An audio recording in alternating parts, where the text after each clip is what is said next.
പ്രിയദർശിനി സൗജന്യ യാത്രയെക്കുറിച്ച് ഒരു വീഡിയോ ചെയ്യണമെന്ന് ആഗ്രഹിക്കുകയായിരുന്നു. നമ്മൾ പുരുഷന്മാർക്ക് തരാത്തതിൽ അതിൽ പരിഭവവും വിഷമവും ഉണ്ട്. പക്ഷേ പ്രിയദർശിനി സൗജന്യ യാത്ര മികച്ചൊരു സ്കീമാണ്. ഇതിനെക്കുറിച്ച് രണ്ട് വീഡിയോകളാണ് ഏറ്റവും നന്നായി തോന്നിയത്. ഒന്ന് ശ്രീ രാഹുൽ മാങ്കൂട്ടത്തിൻ്റെതാണ്, ഒന്ന് ശ്രീ ഷാരിഖ് സംസുദ്ദീൻ്റെതാണ്. അദ്ദേഹത്തിൻ്റെ വീഡിയോ വെച്ച് നമുക്കൊരു വീഡിയോ ചെയ്യേണ്ടതുണ്ട്. അതായത് ഈ പദ്ധതി യഥാർത്ഥത്തിൽ എങ്ങനെയാണ് കൂടുതൽ റവന്യൂവിലേക്കും കൂടുതൽ നമ്മുടെ എക്കോണമി വൈബ്രൻ്റ് ആക്കുന്നത്. സൗജന്യം എന്ന് കേൾക്കുമ്പോൾ ചിലപ്പോൾ നമുക്ക് തെറ്റിദ്ധാരണയുണ്ടാകും. പക്ഷേ യഥാർത്ഥത്തിൽ ഇത്തരം പദ്ധതികൾ, ഉദാഹരണം ഞാൻ സ്ഥിരം പോകാറുള്ള എസ്റ്റോളിയ ടാലന്റ്, ഷാരിഖ് സംസുദ്ദീൻ പറയുന്നത് അത് അവരുടെ എക്കോണമിയെ കൂടുതൽ വൈബ്രൻ്റ് ആക്കി. അത് ഇൻ തിയറി എങ്ങനെയാണെങ്കിലും പ്രാക്ടീസിൽ വരുമ്പോൾ അതിൻ്റെ പ്രായോഗിക ഇംപ്ലിമെൻറ്റേഷനിലെ മികവ് തന്നെയാണ് അതിന് പ്രധാനം. നമുക്കിപ്പം ഷാരിഖ് സംസുദ്ദീൻ്റെ ഒരു വീഡിയോ ഞാൻ ഡെഫിനറ്റ്ലി ചെയ്യുന്നുണ്ട് അതിൻ്റെ എക്കണോമിക് ആസ്പെക്ട്സ് വെച്ച്. എന്നാൽ അതിൻ്റെ socio cultural and political aspects വെച്ച് ശ്രീ രാഹുൽ മാങ്കൂട്ടത്തിൽ മികച്ച ഒരു വീഡിയോ ചെയ്തിട്ടുണ്ട്. നമുക്ക് ആ വീഡിയോ ഒന്ന് കേൾക്കാം. CPM-കാരൻ കൈ കാണിച്ചിട്ട് കേരളം നിർത്താതെ പോയതിന് പാവപ്പെട്ട KSRTCയുടെ നെഞ്ചത്ത് കയറിയിട്ട് എന്തെങ്കിലും കാര്യം? കേരളം ഏറ്റവും അധികം ചർച്ച ചെയ്ത ഇന്ദിരാ ഗ്യാരണ്ടികളിൽ ഏറ്റവും പ്രധാനപ്പെട്ട പ്രിയദർശിനി സൗജന്യ യാത്രാ പദ്ധതി ഇന്നലെ നടപ്പിലാക്കിയതിനു ശേഷം ഒരു വശത്ത് CPM-കാരന്റെ അലമുറയിട്ടുകൊണ്ടുള്ള നിലവിളി, മറ്റൊരു വശത്ത് സമരമെന്ന് പറഞ്ഞുകൊണ്ടുള്ള BJP-കാരന്റെ കോമഡി ഷോ. ഇതിനെല്ലാം ഇടയിലൂടെ നിശ്ചയദാർഢ്യത്തോടെ ആ പദ്ധതി മുന്നോട്ട് പോകുമ്പോൾ പിണറായി 3.0 നടപ്പിലാക്കാൻ വേണ്ടി കാശ് വാങ്ങി കൊട്ടേഷൻ എടുത്തിട്ട് ജനങ്ങൾ 3.0 ആക്കി മാറ്റിയ മാധ്യമപ്രവർത്തകരുടെ കുത്തിത്തിരിപ്പ് വേറെ. UDF-ന്റെ സർക്കാർ ചുമതല ഏറ്റെടുത്ത രണ്ടാമത്തെ ദിവസം മുതൽ CPM-ഉം CPM-ന്റെ മാധ്യമപ്രവർത്തകരും BJP-കാരും ഒന്നിച്ചു ചോദിക്കുന്ന ചോദ്യമാണ്, എവിടെ നിങ്ങൾ വാക്ക് പറഞ്ഞ കേരളത്തിലെ സ്ത്രീകളുടെ സൗജന്യ യാത്രാ പദ്ധതി? ഒന്ന് ആലോചിച്ചു നോക്കണം. 2021 തിരഞ്ഞെടുപ്പിൽ ജയിക്കാൻ വേണ്ടി കേരളത്തിലെ ക്ഷേമ പെൻഷൻ 2500 രൂപയാക്കി വർദ്ധിപ്പിക്കുമെന്ന് പറഞ്ഞിട്ട് 2026 ചുമതല ആ പണം വർദ്ധിപ്പിക്കാതിരുന്ന വിജയനോട് ഒരാൾ പോലും ആ ചോദ്യം ചോദിച്ചിട്ടില്ല. എന്നിട്ടും ശ്രീ VD സതീശനോട് ചോദിക്കുമ്പോൾ ചുമതല ഏറ്റെടുത്ത് 27ാമത്തെ ദിവസം കേരളത്തിന്റെ മുഖ്യമന്ത്രി ഈ നാടിനോട് പറയുകയാണ്, ഞങ്ങൾ വാക്ക് നൽകിയ പ്രിയദർശിനി സൗജന്യ യാത്രാ പദ്ധതി ഇതാ നടപ്പിലാക്കിയിരിക്കുന്നു. അത് നടപ്പിലാക്കിയതിനു ശേഷവും ഒരർത്ഥവുമില്ലാത്ത കുറേയേറെ അടിസ്ഥാനരഹിതമായ ആരോപണങ്ങളും ആക്ഷേപങ്ങളുമായി CPM കടന്നു വരികയാണ്. അതിൽ ഏറ്റവും ചൈൽഡിഷായി തോന്നിയ ആരോപണം ഇന്ന് ഉന്നയിച്ചത് CPM-ന്റെ മുതിർന്ന നേതാവും കേന്ദ്ര കമ്മിറ്റി അംഗവും മറ്റുമാണെന്നാണ് തോന്നുന്നത്. കാരണം ഡൽഹിയിലൊക്കെ പോകുമ്പോൾ അവർ കോട്ടിടുന്നത് ഞാൻ കണ്ടിട്ടുണ്ട്. ശ്രീമതി ടീച്ചർ പറഞ്ഞത് പ്രിയദർശിനി സൗജന്യ യാത്രാ പദ്ധതി അത് 9 മണി തൊട്ട് എന്നുള്ളത് രാവിലെ 6 മണി തൊട്ടായി പുനഃക്രമീകരിച്ചു. പറഞ്ഞു അതിന് ഇതിന് സമയമൊന്നുമില്ലല്ലോ ടീച്ചറെ. അപ്പോൾ ഒരു ചളുപ്പും ഉളുപ്പുമില്ലാതെ ചിരിച്ചുകൊണ്ടിരിക്കുകയാണ് ടീച്ചർ. CPM-കാർ ഉന്നയിക്കുന്ന ആരോപണങ്ങളെല്ലാം ജനങ്ങൾ പൊളിച്ചെടുക്കുമ്പോൾ ഒരു ഉളുപ്പും ചളുപ്പും ഇല്ലാതെ ചിരിച്ചുകൊണ്ടിരിക്കുകയാണ് CPM-കാരും ചെയ്തുകൊണ്ടിരിക്കുന്നത്. പ്രിയദർശിനി സൗജന്യ യാത്രാ പദ്ധതി ആദ്യഘട്ടത്തിൽ ഓർഡിനറി ബസ്സുകളിൽ മാത്രമാണ് നടപ്പിലാക്കാൻ പോകുന്നതെന്ന് പറഞ്ഞപ്പോൾ CPM-കാർ ഉന്നയിച്ച ഏറ്റവും പ്രധാനപ്പെട്ട ഇതാകെ 437 ബസ്സുകൾ പറ്റിച്ചതല്ലേ എന്നാണ്. സത്യം അതാണ്. ചില കണക്കുകൾ പരിശോധിക്കാം. കേരളത്തിൽ KSRTCയുടെ ഉടമസ്ഥതയിലുള്ള ആകെ ബസ്സുകൾ 5765. അതിൽ തന്നെ ഓർഡിനറി ബസ്സുകളുടെ എണ്ണം 3001. അതായത് പ്രിയദർശിനി സൗജന്യ യാത്രാ പദ്ധതി ലഭിക്കുവാൻ പോകുന്നത് 3125 ബസ്സിലാണ്. 437 ബസ്സല്ല കേട്ടോ. ഇത് ശതമാനം എടുക്കുമ്പോൾ കേരളത്തിലെ ആകെ KSRTC ബസ്സുകളുടെ 55% സൗജന്യ യാത്രാ പദ്ധതി നടപ്പിലാക്കുവാൻ പോവുകയാണ് എന്നുള്ളതാണ് യാഥാർത്ഥ്യം. ഇത് കേവലമായ ഒരു യാത്രാ പദ്ധതിയല്ലേ, ഫ്രീ ബീസ് അല്ലേ, ഇത് തെറ്റല്ലേ എന്ന് ചോദിക്കുന്നവരോടുള്ള മറുപടി, ഇത് കേവലമായ ഒരു സൗജന്യ യാത്രാ പദ്ധതി മാത്രമല്ല, ശക്തമായ സ്ത്രീ ശാക്തീകരണം ഇതിന് പിന്നിലുണ്ട്. എങ്ങനെയാണെന്ന് പറയാം. അതായത് സ്ത്രീകൾ ഇപ്പോൾ യാത്ര ചെയ്യുവാൻ വേണ്ടി ചെലവഴിക്കുന്ന തുക അതവർക്ക് സേവ് ചെയ്യുവാൻ കഴിയും. അത് മറ്റ് ക്രയവിക്രയങ്ങൾക്കും കുടുംബത്തിന്റെ ആവശ്യങ്ങൾക്ക് വേണ്ടി സ്വയം പര്യാപ്തതയ്ക്ക് വേണ്ടിയിട്ടും അവർക്ക് ഉപയോഗിക്കാൻ കഴിയുമ്പോൾ സ്ത്രീ ശാക്തീകരണം നടപ്പിലാകുന്നു. ഇതിനു പിന്നിൽ ഒരു പാരിസ്ഥിതിക ലക്ഷ്യമുണ്ട്.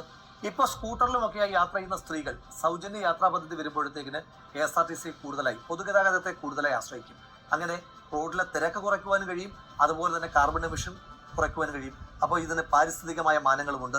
ഇങ്ങനെ ഒരു സൗജന്യ യാത്രാ പദ്ധതി നടപ്പിലാക്കിയതിന്റെ പേരിൽ മാത്രം ആളുകൾ ബസ്സിൽ കയറുമോ എന്ന് ചോദിച്ച ചില ആളുകളുണ്ട്. അവരോട് പറയാനൊരു കണക്കുണ്ട്. കഴിഞ്ഞ തിങ്കളാഴ്ച കേരളത്തിൽ ആകെ യാത്ര ചെയ്ത സ്ത്രീകളുടെ എണ്ണം 6.9 ലക്ഷമായിരുന്നു. എന്നാൽ പ്രിയദർശിനി സൗജന്യ യാത്രാ പദ്ധതി നടപ്പിലാക്കിയ ഇന്നലെ തിങ്കളാഴ്ച യാത്ര ചെയ്ത സ്ത്രീകളുടെ എണ്ണം 9.62 ലക്ഷമാണ്. ഏതാണ്ട് 3 ലക്ഷത്തിലധികം സ്ത്രീകളുടെ യാത്രയിലാണ് കേരളത്തിൽ പ്രിയദർശിനി സൗജന്യ യാത്രാ പദ്ധതിയിലൂടെ സേവ് ചെയ്യുവാൻ പറ്റിയ തുക 1,43 ലക്ഷമാണ്. ഒറ്റ ദിവസം 1,43 ലക്ഷം രൂപ കേരളത്തിലെ സ്ത്രീകൾക്ക് സേവ് ചെയ്യുവാൻ ഒരു വർഷം എത്ര കോടിയാണ് എന്ന് നിങ്ങൾ സ്വയം കണക്ക് കൂട്ടി നോക്കും. ഈ ഓർഡിനറി ബസ് എന്ന് പറയുമ്പോൾ ആകെ 10 കിലോമീറ്റർ ഒക്കെ ഓടുന്ന ചെറിയ ലോക്കൽ ബസ്സുകളല്ലേ. ഇതൊരു തട്ടിപ്പല്ലേ? ദീർഘദൂര യാത്ര ചെയ്യുന്ന സ്ത്രീകൾക്ക് എന്തെങ്കിലും ഗുണം ചെയ്യുമോ എന്നുള്ളതായിരുന്നു മറ്റൊരു കുത്തിത്തിരിപ്പ് ചോദ്യം. അതിന് മറുപടിയുണ്ട്. അപ്പൊ പാലക്കാട് നിന്ന് കോഴിക്കോട്ടേക്ക് ഓർഡിനറി ബസ് ഉണ്ട്. ഏതാണ്ട് 132 കിലോമീറ്റർ ആണ് ആ ബസ് യാത്ര ചെയ്യുന്നത്. അതിലെ യാത്ര തികച്ചും സൗജന്യമാണ്. അതല്ല എങ്കിൽ ഏതാണ്ട് 120 രൂപയ്ക്ക് അടുത്താണ് അതിന്റെ ടിക്കറ്റ് സാധാരണഗതിയിലാകുന്നത്.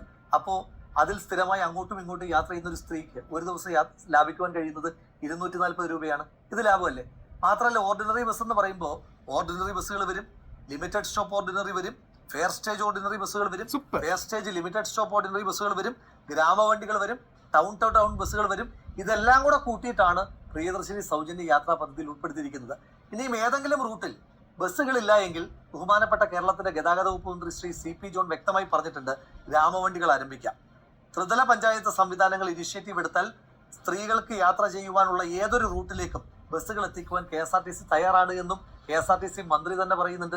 അപ്പോൾ എവിടെയാണ് പ്രശ്നം ഉണ്ടാകുന്നത്? ഈ പദ്ധതിയെ പൂർണ്ണമായി അട്ടിമറിക്കാൻ CPM മുന്നോട്ട് വെച്ച ഏറ്റവും പ്രധാനപ്പെട്ട ആക്ഷേപമായിരുന്നു ഇത് KSRTCയെ നഷ്ടത്തിലാക്കും, KSRTC ജീവനക്കാരുടെ ജീവിതത്തെ ആകെ താറുമാറാക്കും. സത്യമാണ്, പച്ചക്കള്ളാണ്. ഈ പദ്ധതി നടപ്പിലാക്കുന്ന വഴി KSRTCക്ക് 1 രൂപ പോലും നഷ്ടമില്ല. ഉദാഹരണത്തിന്, ഒരു സ്ത്രീ യാത്ര ചെയ്യുകയാണ്, അവർക്ക് 60 രൂപയുടെ ടിക്കറ്റ് ആയി എന്ന് വിചാരിച്ചു. ആ 60 രൂപ സ്ത്രീക്ക് സൗജന്യമായി കൊടുക്കുമ്പോൾ KSRTC അതിന്റെ നഷ്ടം സഹിക്കേണ്ട. ആ 60 രൂപയും മെഷീനിൽ കാണിക്കുന്ന തുക സംസ്ഥാന സർക്കാർ KSRTC കൊടുക്കുന്നുണ്ട്. അപ്പോൾ സ്ത്രീകൾക്ക് ലാഭമാണ്, KSRTCക്ക് ആ പണം കിട്ടുകയും ചെയ്യുന്നുണ്ട്. അതുകൊണ്ട് KSRTC ഒരു തരത്തിലും ഇത് ബാധിക്കുന്നില്ല. നഷ്ടമില്ല എന്ന് മാത്രമല്ല, ഈ പദ്ധതി നടപ്പിലാക്കുന്നതോടുകൂടി KSRTCക്ക് കൂടുതൽ ലാഭം ഈ മേഖലയിൽ നിന്നുണ്ടാകാൻ പോവുകയാണ്. കാരണം യാത്രക്കാരില്ലാത്തതിന്റെ പേരിൽ നിർത്തിവെക്കപ്പെട്ട പല സർവീസുകളുമുണ്ട്. ഈ സൗജന്യ യാത്രാ പദ്ധതി വരുന്നതോട് കൂടിയിട്ട് ആ സർവീസുകൾ വീണ്ടും ചാലു. KSRTCക്ക് ആ മേഖലയിൽ നിന്ന് വരുമാനം ലഭിക്കാൻ പോവുകയാണ്. ഇനി യാത്രക്കാരുടെ എണ്ണം കൂടുന്നതനുസരിച്ച് ജീവനക്കാർക്കും ഗുണമാണ്. ജീവനക്കാർക്ക് അവരുടെ ഡ്യൂട്ടി കൂടുതലായി കിട്ടും. ഇപ്പോൾ സർവീസ് ഇല്ലാത്തതിന്റെ പേരിൽ മുടങ്ങിപ്പോയ ഡ്യൂട്ടികളെല്ലാം അവർക്ക് തിരിച്ചു കിട്ടാൻ പോവുകയാണ്. മാത്രമല്ല, കൂടുതൽ സ്ത്രീകൾ യാത്ര ചെയ്യുന്നതോട് കൂടിയിട്ട് അവരുടെ അലവൻസും കമ്മീഷനും എല്ലാം വർദ്ധിക്കുവാനും പോവുകയാണ്. KSRTC നഷ്ടത്തിലാകും എന്ന് ഇവർ പറയുന്നത് കേട്ടാൽ തോന്നും ഇവര് 10 വർഷം ഭരിച്ച KSRTC ഇപ്പോൾ ലാഭത്തിലാണ്. സത്യത്തിലുള്ള കണക്കറിയൂ, KSRTC ഒരു വർഷം 800 മുതൽ 1000 കോടി വരെ നഷ്ടത്തിലാണ്. അക്യൂമുലേറ്റീവ് നഷ്ടമെന്ന് പറയുന്നത് KSRTC ഇന്നത്തെ ദിവസം 16,000 കോടി രൂപ നഷ്ടത്തിൽ പോകുന്ന ഒരു പൊതുഗതാഗത മാധ്യമ സ്ഥാപനമാണ്. മാത്രമല്ല, ഇനി ഒരു പൊതുഗതാഗത സ്ഥാപനം അത് നഷ്ടത്തിലായാലും വലിയ കുഴപ്പമൊന്നുമില്ല. കാരണം ജനങ്ങൾക്കുള്ളൊരു സർവീസാണ്. ഇപ്പോൾ കേരളത്തിലെ സർക്കാർ കോളേജുകൾ, ആ സർക്കാർ കോളേജുകൾ സാമ്പത്തികമായി ലാഭകരമല്ല എന്ന് കരുതിയിട്ട് അത് സമൂഹത്തിന് നഷ്ടമുണ്ടോ? ഇല്ല. കാരണം അത് സമൂഹത്തിന് കൊടുക്കുന്ന ഒരു സർവീസാണ്. അതുപോലെ KSRTC ഒരു സർവീസ് ഓറിയന്റഡ് ആയിട്ട് പ്രവർത്തിക്കുന്ന ഒരു സ്ഥാപനം എന്ന നിലയിൽ അത്തരത്തിലുള്ള നഷ്ടങ്ങളൊന്നും കാൽക്കുലേറ്റ് ചെയ്യേണ്ട. ഇനി ജീവനക്കാരോട്ടുള്ള ഇവരുടെ കൺസേൺ ഒക്കെ കാണുമ്പോൾ കേരളത്തിൽ KSRTCയിൽ പുതിയ നിയമനങ്ങൾ നടത്താതെ K-Swift വഴി താൽക്കാലിക ജീവനക്കാരെ കുത്തിനിറച്ച സർക്കാരായിരുന്നു വിജയന്റെ നേതൃത്വത്തിലുള്ള സർക്കാർ. കേരളത്തിൽ 22,000-ഓളം വരുന്ന KSRTC ജീവനക്കാർക്കും 7,000-ഓളം വരുന്ന താൽക്കാലിക ജീവനക്കാർക്കും ഈ സൗജന്യ യാത്രാ പദ്ധതിയിലൂടെ 1 രൂപയുടെ പോലും നഷ്ടമുണ്ടാകുന്നില്ല എന്ന് മാത്രമല്ല, 1 രൂപയെങ്കിലും അവർക്ക് അധികത്തിൽ കിട്ടും. ഇനി ഇതിനെ ചോദ്യം ചെയ്യാൻ 2 മാസം വരെ ഈ KSRTC ജീവനക്കാരുടെ ശമ്പളം മുടക്കിയ, 1-ാം തീയതി ശമ്പളം കൊടുക്കാതെ 15-ാം തീയതിയും 16-ാം തീയതിയും ഒക്കെ ശമ്പളം കൊടുത്തുകൊണ്ടിരുന്ന നിങ്ങളുടെ സർക്കാരിന്റെ പാർട്ടിക്ക് ഒരവകാശവുമില്ല. നിങ്ങളുടെ കാലത്ത് പെൻഷൻ കിട്ടാത്തതിന്റെ പേരിൽ 100 കണക്കിന് KSRTC പെൻഷനേഴ്സാണ് ആത്മഹത്യ ചെയ്തതെന്നുള്ള യാഥാർത്ഥ്യമൊക്കെ നിങ്ങൾ മറന്നാലും ഞങ്ങൾ ഒന്നും മറക്കാൻ പോകുന്നില്ല. നാട്ടിൽ എന്ത് നല്ല കാര്യം നടന്നാലും കുത്തിത്തിരിപ്പുമായി ഇറങ്ങുന്ന ചില ശകുനം മുടക്കികളുണ്ട്. അവരിൽ ചിലർ മാധ്യമപ്രവർത്തകരുടെ കൂട്ടത്തിലുമുണ്ട്. അത്തരത്തിലുള്ള ചില ആളുകൾ ഇന്നലെ കൊണ്ടുവന്നൊരു വാർത്തയുണ്ട്. പ്രിയദർശിനി സൗജന്യ യാത്രാ പദ്ധതിയുടെ ഭാഗമാകാതിരിക്കാൻ തിരുവനന്തപുരം ജില്ലയിലെ ഓർഡിനറി ബസ്സുകൾക്ക് മുകളിൽ സിറ്റി ബസ് എന്ന് പുതിയ സ്റ്റിക്കർ ഒട്ടിച്ചു അത്രേ. ഇത് സത്യമാണ്, പച്ചക്കള്ളമല്ലേ? മാധ്യമപ്രവർത്തകർ എന്ന് നിങ്ങളെ വിളിക്കാമോ എന്നറിയില്ല, എങ്കിലും ചോദിക്കാം, മനുഷ്യരെന്ന നിലയിൽ അതിന്റെ എന്തെങ്കിലും ഒരു തെളിവ് നിങ്ങൾക്ക് പുറത്തുവിടാൻ കഴിയും? തിരുവനന്തപുരം ജില്ലയിൽ ഇന്നലെ വരെ ആകെയുള്ള ഓർഡിനറി ബസ്സുകളുടെ എണ്ണം 687. ആ കൗണ്ട് ഇപ്പോഴും നിലനിൽക്കുന്നുണ്ട്. ഇന്നലെ വരെ ആകെയുള്ള ബസ്സുകളുടെ എണ്ണം 284. അതിൽ നിന്ന് ഒരു ബസ് പോലും കൂടിയിട്ടുമില്ല. എന്താ ഈ 2 ബസ്സുകൾ തമ്മിലുള്ള വ്യത്യാസം? ഓർഡിനറി ബസ്സാണ് എങ്കിൽ കേരളത്തിൽ എവിടെയും മിനിമം ഫെയർ 10 രൂപയാണ്. പിന്നീടുള്ള ഓരോ കിലോമീറ്ററിനും 1 രൂപയും. സിറ്റി ബസ് ആകുമ്പോൾ 2022 ആണ്ട് മുതൽ മിനിമം ചാർജ് എന്ന് പറയുന്നത് 12 രൂപയും പിന്നീടുള്ള ഓരോ കിലോമീറ്ററിനും 1.3 പൈസയുമാണ്. അതായത് സിറ്റി ബസ് ഓർഡിനറി ബസ് അല്ല. അതുകൊണ്ടാണ് പ്രിയദർശിനി സൗജന്യ യാത്രാ പദ്ധതിയിൽ ആ ബസ്സുകൾ ഉൾപ്പെടാതിരിക്കുന്നത്. ഇനി എന്തിനാ സ്റ്റിക്കർ ഒട്ടിച്ചത്? ഈ ബസ്സുകളുടെ എല്ലാം പെയിന്റ് ഒന്നാക്കി മാറ്റി. അപ്പൊ കൺഫ്യൂഷൻ ഉണ്ടാകും. ആളുകൾ ഓർഡിനറി ബസ്സാണ് എന്ന് കരുതി സിറ്റി ബസ്സിൽ കയറും. അപ്പോൾ സ്ത്രീകൾക്ക് സൗജന്യ യാത്ര ലഭ്യമാകില്ല. ആ കൺഫ്യൂഷൻ ഒഴിവാക്കാൻ സ്ത്രീകളെ സഹായിക്കുവാൻ വേണ്ടിയിട്ടാണ് സിറ്റി ബസ് എന്ന സ്റ്റിക്കർ സിറ്റി ബസ്സുകളിൽ പതിപ്പിച്ചത്. അങ്ങനെ ആളുകളെ സഹായിക്കാൻ ഇറങ്ങിയതിനെ പോലിട്ടിളക്കാനായിട്ട് വന്നിരിക്കുന്ന ആ മാധ്യമ പ്രവർത്തകരെ ജനങ്ങൾ കൈകാര്യം ചെയ്യുന്നുള്ള കാര്യത്തിൽ എനിക്ക് തർക്കമൊന്നുമില്ല.